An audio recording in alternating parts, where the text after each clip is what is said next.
Welcome. Our guest for this introductory episode is Dan Ferguson. Dan moved back to the Northern Territory in 2024 and has been an invigorating force within the community since landing back on our sweaty shores.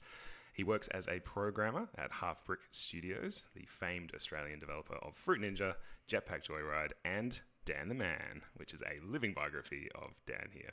It's not really, that's a joke. He has recently celebrated the release of Completely Stretchy, which is a stretchy, sticky exploration platformer that you can go and buy and play right now. But today, we are going to talk about his 2025 plans and all the awesome stuff that we're going to be checking in to check on throughout the year. So welcome, Dan. Hello, thank you for having me. That's okay. You are the first cab off the rank, first person that we're talking to. So that's very exciting. I guess I've given the listeners a bit of a brief introduction. But have you got anything else to add to that? Your job, your general duties, all that kind of stuff. Like what is it that you generally do at Half Brick? So like my main kind of job is just a programmer, but I kind of do a mix of stuff as well there when I can, like generalist work as well. So try squeeze in a little bit of art, design, that sort of thing. So, but mostly programmer. Yeah. Yeah. I know you can't necessarily talk about current projects No. and that kind of stuff that's going on at Half Brick, so we're going to avoid that topic. We're going to be talking about stuff that's not necessarily happening at Half Brick. Yep. I mentioned in the intro that you did move back to Northern Territory, obviously last year. Yeah. You were based in Melbourne prior to that, is that right? Yeah, that's right. Yeah. So I moved down to Melbourne probably 7 years ago, I think it was. Studied there for 3 years at RMIT, and then just worked in the industry at a few different places in Melbourne. Yeah, so that was pretty cool. Got some good experience from that for sure. But it is good to be back in Darwin. Yes, yeah.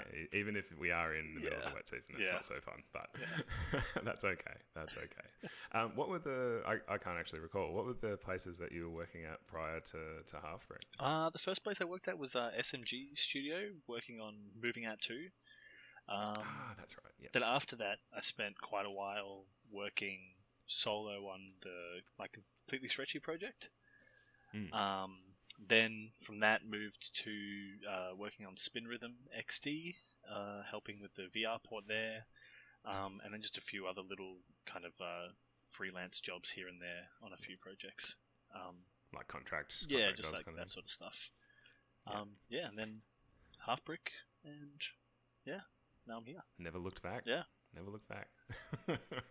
Oh, fantastic! And how is the release of Completely Stretchy gone? I know that was happening pretty much just over the Christmas break, right? Like I'm pretty excited that it's finally out there for people to play. Don't know how much I can talk about the stats. But you whatever you feel comfortable with, but we're not gonna. Yeah, all I can say is, guys, please go and buy the game. I am for it. Let's go. I was going to say it was known as a slightly different name prior to release. Was there a reason behind the change? Just because it's too much to remember. I don't think anyone could remember the full title. and that was Completely Stretchy and Uncomfortably Sticky. Yeah. Which I think that is objectively a better name, but I understand the marketing considerations. Steam didn't like the other underneath title being there as well, because it was just too small to fit on like their little images. Oh, okay, yeah. It's too much to fit.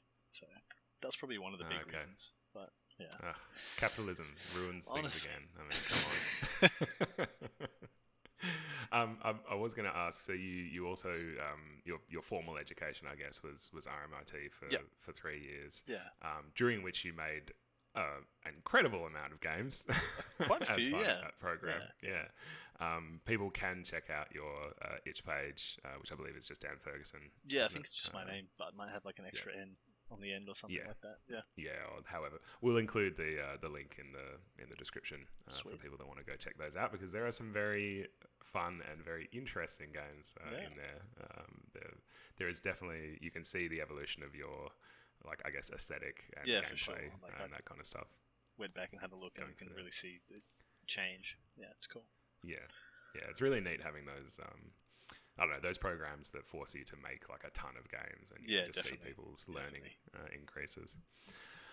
All right, enough about the past. About the past. Let's talk about the future, because this is kind of the pre. This is when you've got the most hopes and ambitions. Yes, it's before I'm burnt out and tired and depressed. Yeah, working essentially 2 jobs, trying to make 2 games at a time. So the purpose, as I've said before, the purpose of this is to basically be checking in with Dan every quarter. So this is the introduction episode. We're going to be looking at what he's actually planning to do.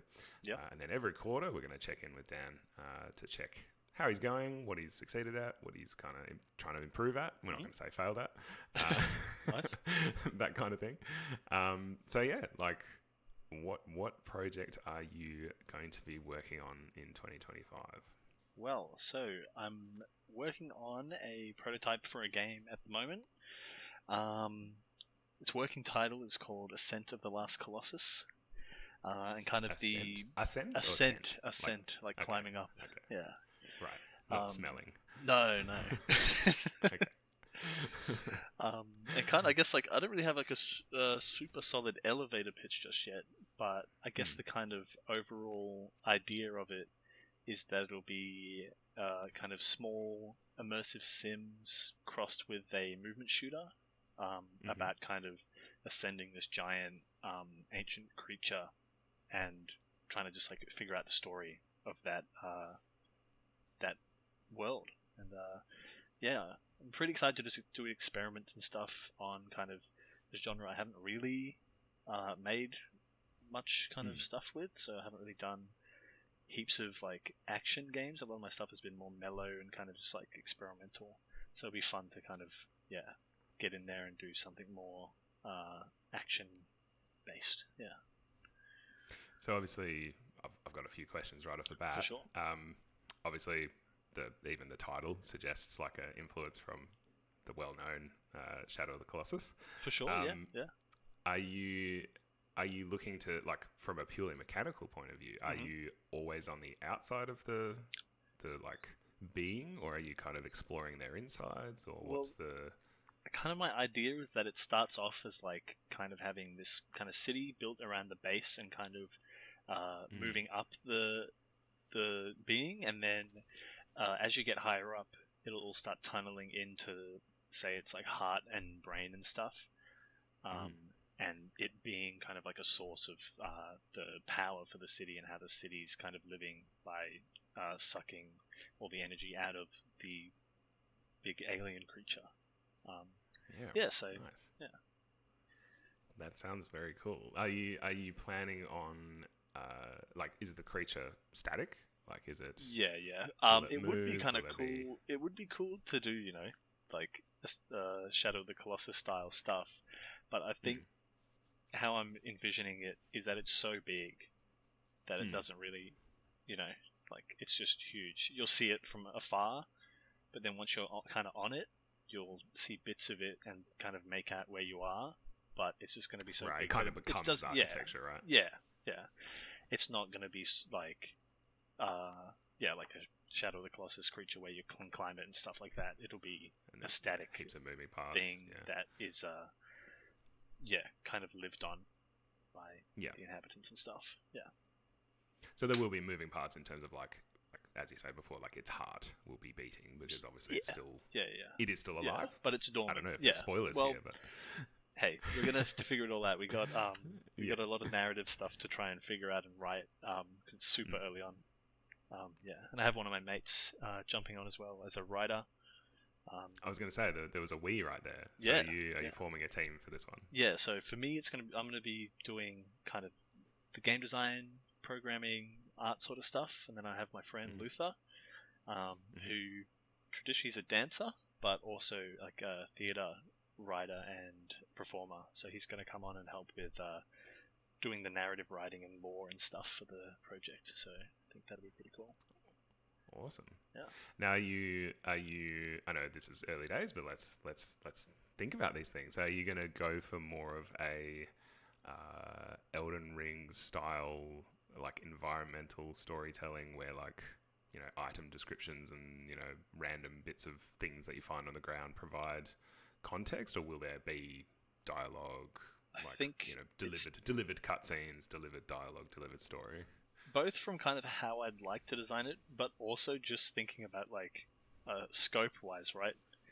I think it is going to it's going to be something more, the where the world tells the story, as opposed to getting exposition spattered at you from a character. There's no plans for voice acting or anything. It's just going to be written text, and you know, small bits of dialogue and stuff here and there. But yeah, mostly through environmental storytelling. Yeah, that makes sense. Yeah, this is I guess the, you know, the plight of the indie, right? You have to make some cuts somewhere, and it sounds like you're already doing a lot of like you think of stuff like even just thinking about the game at the moment, it's just like you can always think of things to cut back, you know,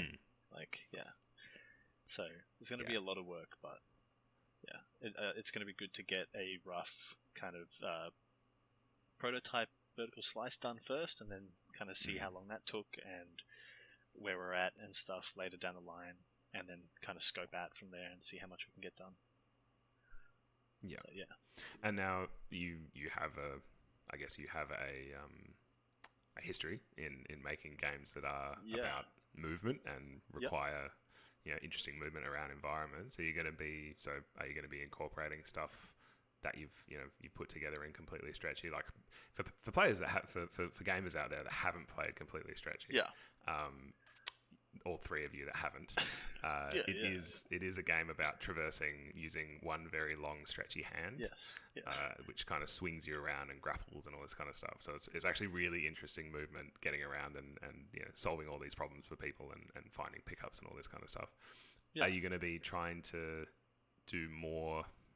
I guess, is it going to be as free as that game, or is it going to be a little bit more restricted? I think I want to have more freedom in kind of the options you have to move around, but I think level design wise it's going to be more restrictive. I'm not thinking that this is an open world game. This is a, you know, designed levels, linear kind of experience that you're going to go through. But I do want to make it so that the kind of like, you know, a lot of immersive sims are, where it's just up to the player to kind of play around with the things that are given to them, and then they choose, you know, how to finish the level in their own way. So I think that'll be really cool. So you have like point A, point B, but you know, kind of quote unquote infinite ways to get from point A to point B.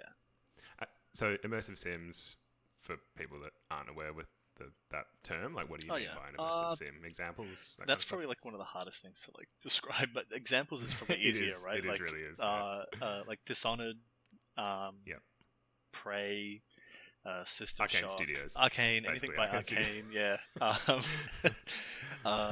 System Shock. You know, I'd even say the games like the Stalker games, I'd call those immersive sims.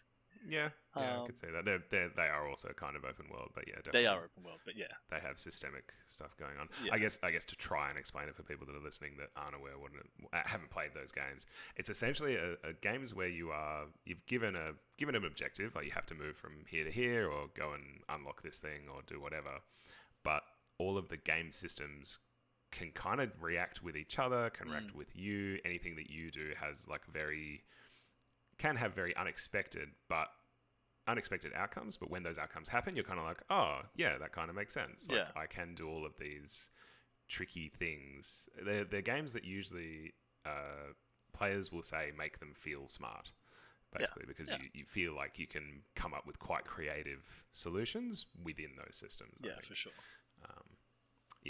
Dishonored, like Prey especially, I think was the one that really for sure. Really clicked with me. You can finish that game in like 30 seconds. It's pretty crazy if you abuse systems. So I guess, are you aiming for vertical slice? You're saying vertical slice. Is that going to be like? Are you going to be showing off like all of the movement, some of the movement, all of like some of the environments, like one area? Like, are you talking like a one A to B kind of area? Yeah, so that's And kind of I guess the idea at the moment would be that the vertical slice will be kind of one level. Um, Whether that level's got all the art assets in it or not, we'll have to see. I doubt it. But I also want to do art tests as well separately to the design of the level, so that it's kind of just like a visual mock-up of how the world will look and stuff. yeah. Separately to that, so it's not going to be like a gameplay thing, but it'll be a visualization in engine how I can make the game stylistically look how I want it to look. Is that something that you commonly, I guess, hear about or do, like that separation between like a gameplay build and an art build? Not really. I haven't really done that in any jobs that I've worked at. But I find like I like playing around in different scenes where I'll have like one scene that's just like grey boxes for testing out, character movement, gameplay stuff, and then I'll just have specific scenes where I play around with like shaders and visual effects and stuff, just to kind of like have that separation and then merge them together later on. Yeah. Okay. While we're on the topic of projects and how you're going to build it and all that kind of stuff. Yep.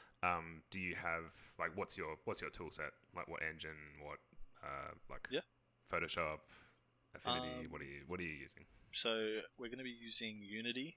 I haven't wanted to try Godot, but I know Unity. I've done so much Unity stuff that it's pretty hard to switch over. I'm not going to shame you. I'm not going to shame you on the Unity thing. I know our NT game dev community is enthusiastically taking up Godot as an option, but it is still an option. There's still plenty of people that are doing Unreal stuff, Unity stuff. The biggest game being made in the NT is being made in Unity, so Unity still exists. Unity is still a very good option. Yeah, so We're not Unity haters. Please don't send us emails, or do send us emails, but. Nice ones. Nice things. Unity for the game. I use Rider as my IED for like code and stuff. IED? What do you IDE? Oh no! I've been watching too much news. You've been reading the news too much today. Yeah, it's quite It actually is that. Yeah, it's quite full on. Photoshop, Blender. What else? I haven't super thought about music and audio implementation just yet. It is something I'm experimenting with the same guy that helped me out with Stretchy's music, Rupert. So we're going to work on that together, doing cool sound implementation. But yeah, that's kind of the main stuff. What about getting really crunchy and into it? If you know off the top of your head, and you don't need to know, but like specific plugins. Specific for Unity. plugins. Is there anything are there any like essentials that you? I'm using DoTween. I really like DoTween. I love it. I love a DoTween. It's pretty good. I have the project open, so let me check if I have anything specifically installed. Just because I know there's plugins that sometimes like people will absolutely swear by, and you're like, I have never heard of this before. So I've got 3 plugins at the moment. It's pretty bare. Okay. But yeah, we've got DoTween, and then I'm using S Input by I think it was Sophie Holden. It's like a input manager for like the old input system of Unity. Because I am like not touched the new input system yet much. That is fair. I've heard. But I just find this input system that she made is really good, and I like it. So it's super easy to set up. It's just on itch for free. So S Input. I love people. I know. I love people.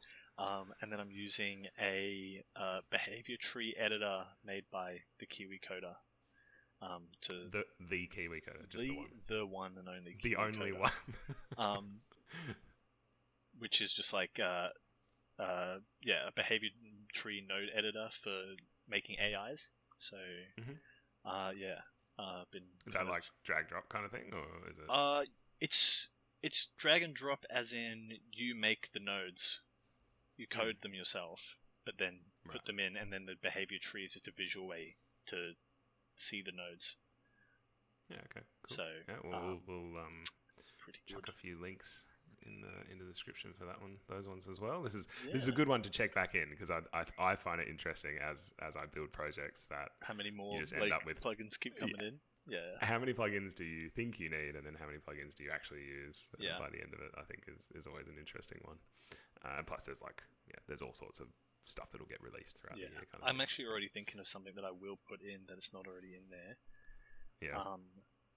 I think I've forgotten the name of the guy who did it and the actual name of what it is, but it's it's like a level design tool where you can cut holes inside of meshes and stuff like that. I think there's a specific name for what that type of level design tool is called. It's Boolean. Something like that. It has another mesh name. editing or whatever it is. Another thing. It's like an acronym. But yeah. One of those. There's probably like 20 of them on the Unity store. Yeah. But yeah, we will see how many more different plugins and stuff start coming in. But yeah, so far it's been pretty good. I'm trying to keep it lightweit. Yeah, that's what you always say, and that's important. That's pretty important with Unity. It's a heavy. Oh dear. I wanted to just go back a little bit to this world that you're describing as the player inhabiting, like this. Are we talking post-apocalyptic human, or are we talking alien? Like, tell me about what kind of world building you're looking to go for.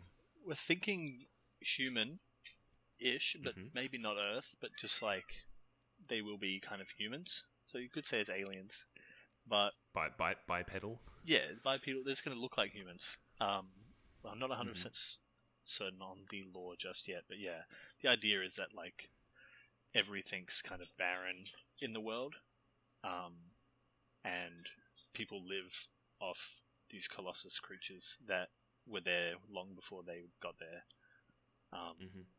Yeah. So.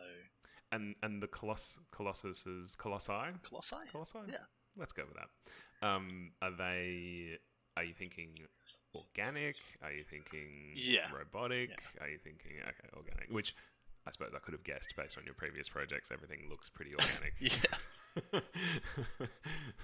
But yeah, thinking organic instead of robotic or technology or anything like that. Like cyberpunky kind of, Yeah, I don't think we're going to go for an aesthetic like that. It's going to be more... I don't know how to explain what it would be. Because I want it to be like tech, but I don't want it to be... I don't know, biopunk? Would it be called biopunk?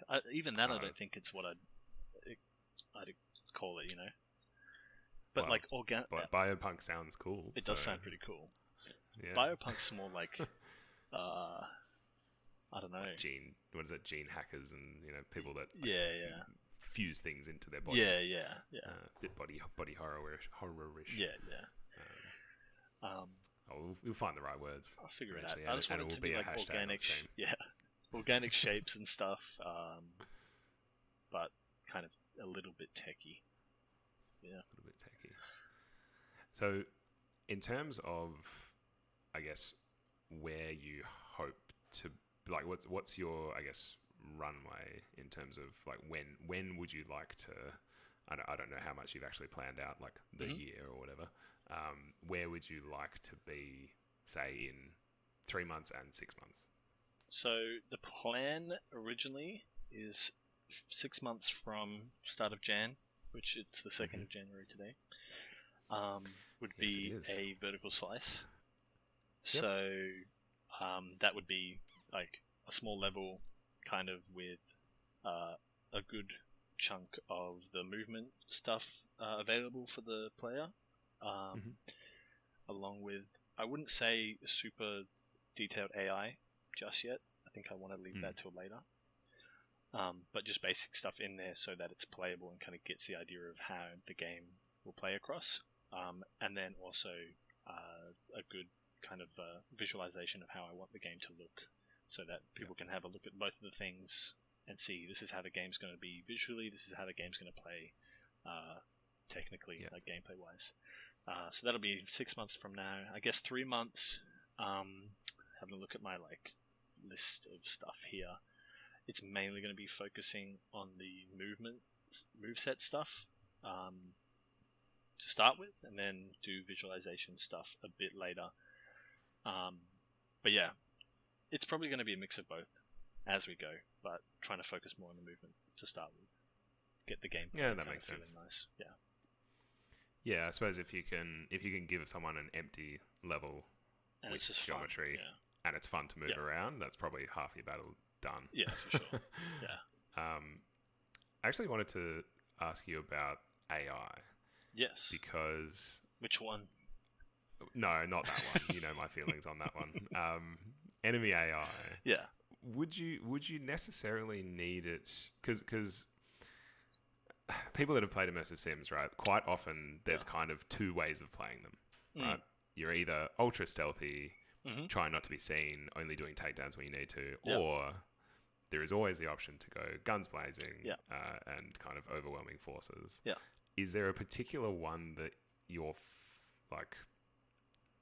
leaning towards? Do you want it to be these open options? And in that case, do you need the AI to be particularly smart, I guess? Or can they kind of be a little bit dumb and just adapt to what the player's doing, I guess? Yeah. What's your feel around AI? So for me, I think I want it to be, you have the choice between both kind of play styles. And I think that's going to make just inherently just that is going to make the AI more complicated than just choosing one. Yeah. Right? Yeah. I think it's going to have to be a little bit complicated just because that's the nature of it. Like, I'm not 100% sure how to explain, but it's going to be... Well, like, I guess, yeah, in games like Dishonored, say... It's super complex. Like, it's really complex. Really, really complex. Like, insane. They had, like, I don't know, 3 people just doing that or something? Yeah. I don't know. Yeah. I've been watching their, like, GDC talk on their AI stuff. Yeah, and it's a big daunting task. I don't think to start with they need to be too smart, but I do want to make them fairly kind of reactive to what you do. Yeah. So when you talk about dauntingly complex, what like talk us through some of the behaviors that they could possibly have, like based on a Dishonored game? Because I haven't watched those GDC talks, but yeah, I mean, I guess so. Like, it depends how deep you want to get into it, right? Like, you can have them. If say you're in combat, you want them to kind of attack you, but also kind of think about the other AI that are around them, so that as a group, they kind of attack you, the player, in a more manageable way for the player, but also make it look like they're smart doing tactical moves as they're fighting you. Because, like, in Dishonored, I think they have, like, a AI group manager that manages certain groups of AI so that they'll fight in a particular kind of style, where, like, one will kind of rush you and the other one will kind of, like, loop around and try and attack you from behind and stuff. But it's all, like, pretty telegraphed well so that the player, it's easy for the player to see. It's just, barks and all that kind of stuff. Yeah, where they're moving and I'm going around. Yeah, that sort of thing. Like, that'll be complex. I think just like the geometry of the world, trying to like make it so that the AI can navigate it, is going to be pretty tricky, because I want the player to be able to move around pretty freely, and I think making it so that the AI doesn't seem completely stupid trying to get the player in when the player can just move wherever they want is going to be pretty hard. I think that will be a big challenge. Yeah, if I was going to say what, sure. Because you've kind of got to make it for an average level of skill. Yeah, like someone can move around the world kind of adequately well. Yeah, and if they're able to just constantly keep either out of line of sight or, I guess, moving too fast for the enemies, it's going to be. Yeah, I think that's going to be challenging. Yeah, I genuinely think it's probably going to be one of the biggest parts of working on the project. Yeah, probably. But I mean, it's probably something that is going to be really rewarding in terms of you learning more about it, getting your feet under you, and that sort of stuff. Have you done much in the way of enemy AI design? I've done a little bit at Halfbrick. yeah, I don't know how much. I can't say heaps, but yeah. No. Been working on it, and I have done a bit of it, like in my own kind of like projects here and there, just to kind of learn it. But yeah, it's definitely going to be tricky. Even just sitting down and designing the AI, thinking of like, if this happens, do this, but if this is also happening while you're trying to do that, what should the AI do? Just making the actual design and not even implementing it is already tricky, right? Like, because there's so, if it's an immersive sim, there's so many things that could happen that the player can do that are going to change how the AI should interact with the world and the player. So it's tricky. Yeah. I imagine for that first vertical slice, it might just be pretty easy enemies to like knock over. Yeah, for sure. That all sounds very promising. Okay, so I guess we're hitting around about the half an hour mark, which is a good time to wrap up. Keep your goals small. Keep this package nice and packaged without getting too many ideas and overscoping. Is there anything else you want to talk about? Anything? Any I don't know. Any secrets that you're willing to? I don't know where I'm going with this, because nothing's been made yet, and so it's very difficult for me to. I have like a playable kind of little snippet that I did make. So yes, you can run around. Of course. Yeah, you can run around. You can move. There's a few of the different move sets in there. Extremely basic AI that just picks a random point, and moves around to those points is all in there. That's set up.